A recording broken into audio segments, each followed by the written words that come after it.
So what's up mga ka-agri? Ikaw ba ay may palay o may balak na magpalay o magpapisa ng sisiw? So ito ang kailangan mo sa iyong backyard.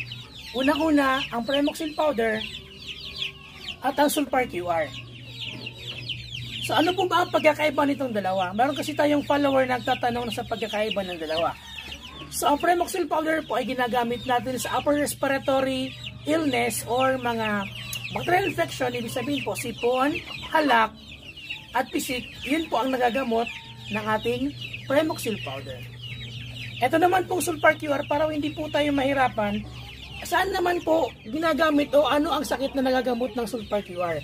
Ang Sulfar QR naman po ay para sa mga digestive infections or yung nag-iipot ng sabog na kulay puti at ipot na may kulay or may kasamang dugo at ipot na, so ayun po yung nagagamot ng ating Sulfar QR. So ulitin po natin, ang Premoxil powder, ang nagagamot po nito ay, or para po ito sa mga upper respiratory infection ng ating mga manok, katulad ng sipon, halak, at other bacterial infection.